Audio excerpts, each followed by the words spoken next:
Service members are willing to give their lives for their country, but they should not have to give their souls. That is the powerful message of a Hammond man who's trying to prepare the region for a return of Hoosier servicemen in the near future. Reservist Tony Daggett understands veterans' issues, including post-traumatic stress disorder, as a veteran himself. He's also a colonel and a chaplain and a father of active duty military personnel. He joins me in studio to explain the role of the region in acclimating returning servicemen. And first of all, are we ready at all for this, or are we just not even close? At this point, there is a lot of work that still remains in preparing for the return of our veterans. Many of them are coming back with various issues that they're dealing with, obviously. We are very familiar with the high rate of suicide among our military personnel, a higher percentage than the civilian population. So it is clear that we as a society need to make sure that we prepare adequately for the return of our warriors that now will become a part of a society that needs to nurture children and care for elderly. So we must make sure that we're prepared for that. We were talking before, combat is very different nowadays than it used to be. I don't want this, for lack of a better term, it's cleaner.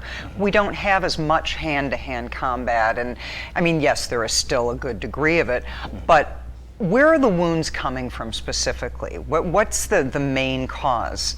So much of the wounds are coming from particularly this sort of excursion that we've had with the war. A concern that maybe our reason for being there was not the correct reason to be there.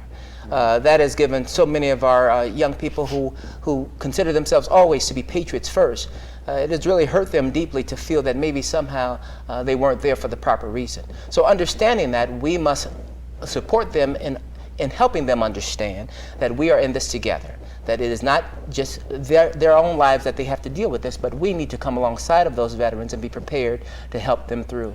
Because as I've said before, it is so important that we recognize that a great nation may require one to give his life, but a great nation will never require one to give his soul. So we must be committed to that. And I think that many years ago, and many people would agree, that we did that of an entire generation from Vietnam. We saw the effects when they did not receive the support immediately when they came home. The effects are still ongoing. I mean, to this day, the homelessness and from that generation.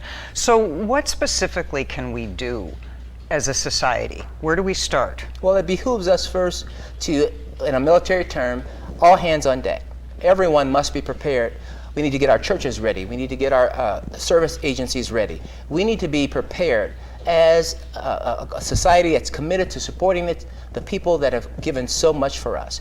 And in order to do that, funding shouldn't be an issue. We really need to look at the sequestration to see how that's going to affect the services that are going to be available for so many of our families that are returning, because it's not only the soldiers that are returning, but their families are going to have a great deal of impact on them as a result of their returning as well. And what we have learned is that there's an increasing rate of suicide among family members of returning soldiers as well.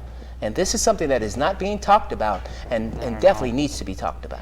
All right, give me the specific example. We were talking about families. You said one thing that's a huge transition is female military personnel coming home. So they had to be hard and tough and hardcore, and then they have to come home and be a mommy. Absolutely. How do you do that? That, you know, it's something that we must prepare ourselves for. We must focus on the reality that they have found themselves in situations of combat, situations where they've had to deal in being out in a field area for 30 days without water or any way of taking care of themselves. So now we must make sure that families are put first. Military families are put first. Our focus is on making sure that these individuals who were warriors now can return as nurturers and really make a difference in the lives of their young people.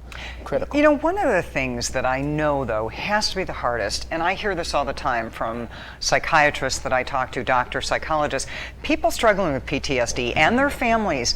It's still, like many other mental health issues, no one wants to talk about it. So how do we recognize it and reach out? Because say that my neighbor is a military person who came home and I see something that may be a little off, I don't want to intrude. How do people who are kind of on the periphery go in to try to help? Well, I think the first thing is to make it perfectly clear to anyone who's dealing with PTSD, you are not alone. that is always critical, that they understand that they're not alone, and that their burden and their struggle is the burden and struggle for all of us.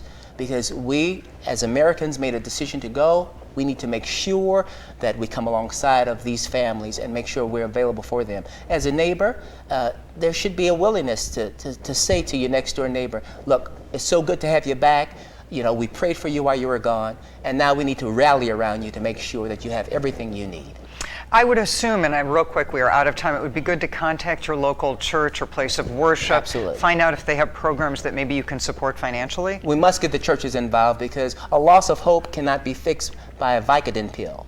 A loss of hope must be fixed by dealing with the spiritual aspects of whatever has affected these soldiers. All right, Colonel, thank you so much. We're going to see you again tonight at 10. Yes, we'll talk ma'am. more about this. So good to be here. All right.